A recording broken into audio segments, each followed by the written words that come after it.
Hey everyone, it's October 15th, and that means that if today is your birthday, you share it with French serial killer Guy Georges, known as the Beast of Bastille, who murdered 7 victims in the 1990s. And that is him right up there. And as always, I apologize for my terrible French pronunciation.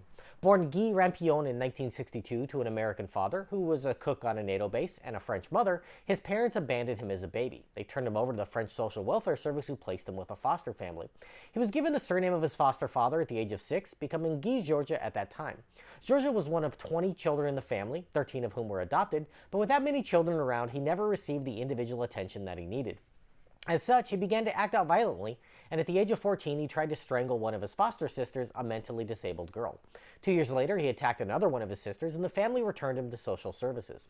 Once again in foster care and abandoned by the only family he'd ever known, Georgia began to act out even more, attempting to strangle a girl in 1979. She escaped, but he was arrested and held for a week. When he got out of jail, he turned to the bottle for solace, and alcohol only served to exacerbate his violent demeanor. A year later, the now 17-year-old Georgia attacked another girl before stabbing a young woman in the face repeatedly. Both girls survived, and he was finally sent to prison for a year.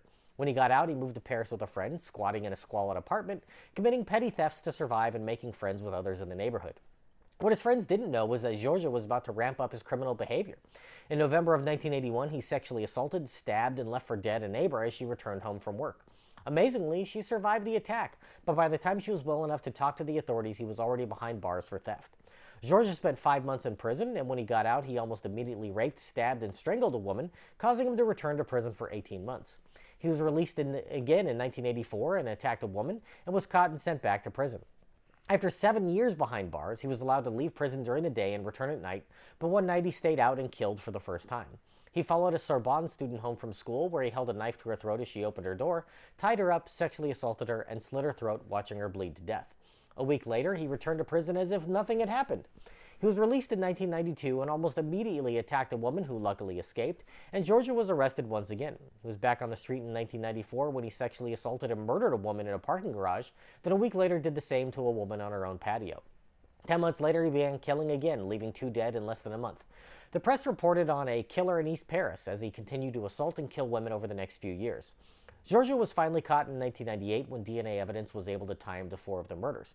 Police matched it using DNA records taken from private clinics, which was illegal at the time, but they felt the end justified the means. He was convicted of 7 killings and was sentenced to life in prison with parole possible beginning in 2023. For the sake of the women in Paris, let's hope Georgia is never released. If this is your birthday, I hope you have a great day. Leave me a comment so I can wish you a happy birthday. If you know someone whose birthday it is today, send them this video so they can find out all about their birthday twin. And to Guy Georgia, I say, happy birthday, you bastard.